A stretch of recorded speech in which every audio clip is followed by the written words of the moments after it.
Good evening and aloha from the Hokulani Imaginarium here in Kaneohe, Hawaii. Let's have a look at the stars in mid-April. In the evening, Orion and Sirius still dominate our view to the southwest, though they'll be setting before sundown in the next several weeks. Looking to the east, some old friends are just starting to rise again in the evening. There is the Big Dipper, of course always above the horizon, and here is the bright star Hokulea, Arcturus, and here is its neighbor, Spica. They'll be visible high in the sky all summer long. Let's turn to face west now. Here is Earth's moon, currently a small crescent mostly lit by Earthshine. And almost set now are the seven sisters, the Pleiades, or the eyes of Makali'i. We can also see the bright stars of the winter hexagon again, Aldebaran of Taurus, Capella of Auriga, Pollux and its twin Castor of Gemini, Procyon of Canis Minor, Sirius of Canis Major, and Rigel of Orion. Orion's other shoulder, Betelgeuse, and his belt are clearly visible here too. And finally, this last bright dot is the planet Mars, between the horns of Taurus the bull. Let's zoom in, and let's use a time lapse to see how Mars will be moving in the sky during April.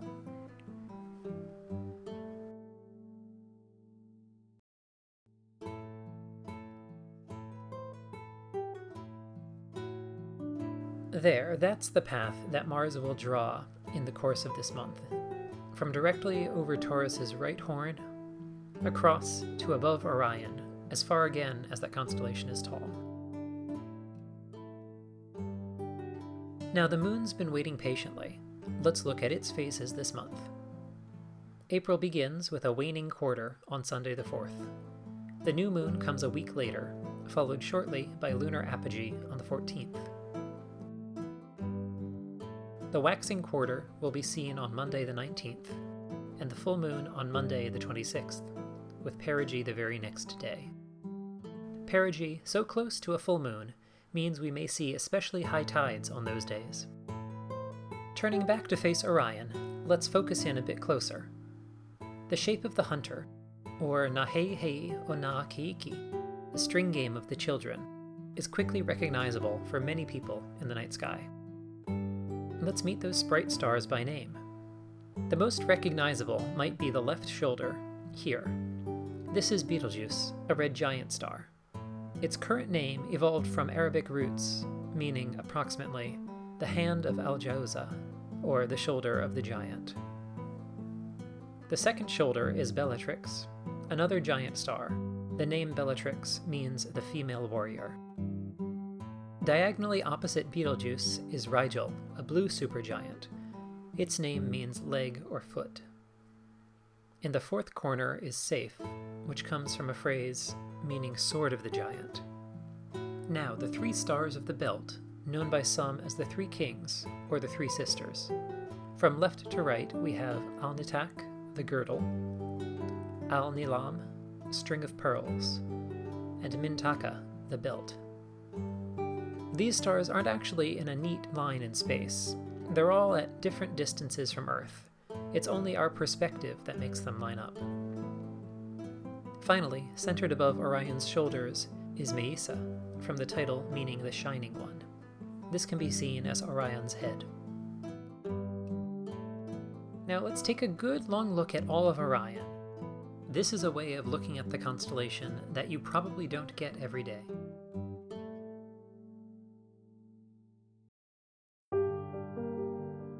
This image is made from a set of extremely long exposure photographs. With the right processing, we can see many features of the deep sky, especially colorful nebulas, clouds of gas and dust, that would always be nearly invisible to our eyes from Earth.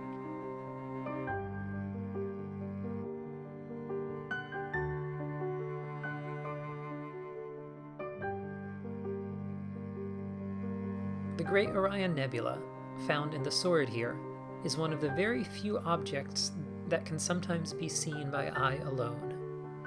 But there are many, many more deep sky objects here to investigate. Let's take ourselves on a tour of some of them. Here is a cloud of gas called the Witch Head Nebula. If we rotate our view just right, you might also see the long nose and chin under a pointed hat. It's an example of what is called a reflection nebula. It doesn't make much light on its own, but nearby starlight reflects colorfully off of it. Orion's foot, Rigel, is probably the source of that blue-white light.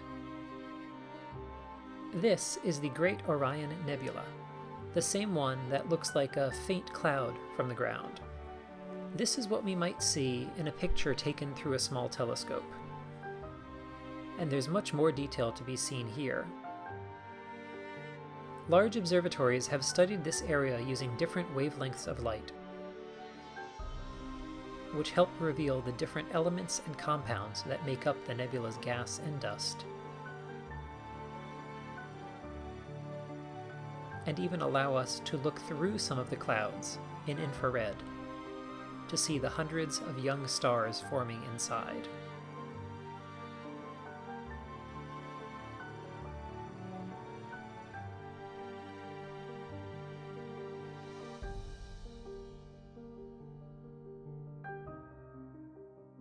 Just north of the Great Orion Nebula is this one, which has gotten the nickname the Running Man Nebula from the shape its dark clouds make, looking like a set of legs spread mid-stride.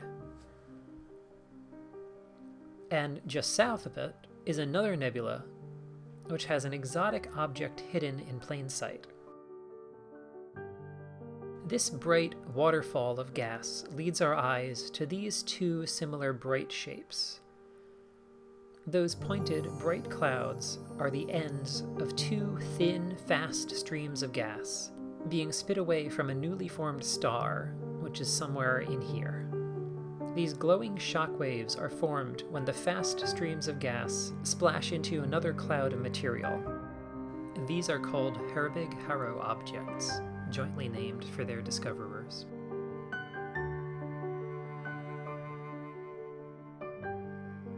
Looking now at the three stars of Orion's belt, let's zoom in on the leftmost star, Alnitak. As we get closer, we can see two small, ornate shapes surrounding this star. These are two famous nebulas. How about a space telescope view? The first one is named the Flame Nebula, and it's what's called an emission nebula. Its color and light come because the gas and dust are heated up until they glow. With an infrared view, we can again see inside, to the cluster of tiny stars that formed here and are now heating it up from the inside out. Down here is a dark nebula named the Horsehead. Can you see the resemblance? A dark nebula is simply what it sounds like, an interstellar cloud that is not being lit up from the inside or from outside. Looking with another wavelength of light lets us see more of the details of the Horsehead here. Next up, we visit the nebula called simply M78. That's item number 78 in the Messier catalog of objects. This nebula manages to show us all three types of interstellar cloud: reflection nebulas, emission nebulas, and dark nebulas. Zooming out to take a wider view, we look at one of the largest features of the Orion molecular cloud complex. This vivid arc is named Barnard's Loop, and it is a very large emission nebula, a cloud of gas glowing from its own energy. It may be the remnant of a shell of material ejected from a star that went supernova millions of years ago. Finally, we turn our attention to the head of Orion. This bright star in the center is Orion's head, Meissa, also called Lambda Orionis. Another faint cloud of gas glows around this star and its neighbors. This is the Lambda Orionis ring. To the top left of this view is the orange supergiant Betelgeuse, and at the bottom center is Orion's other shoulder, Bellatrix. That's how large this cloud would appear in our sky if it were only bright enough. I hope you've enjoyed this short safari into the colorful depths of space in Orion. In the next few weeks, while it's still in the evening sky, think back to these pictures as you look at it, and enjoy knowing a bit more about the complex, colorful activity going on behind the scenes there. Thanks for watching. Until next time, aloha and good night.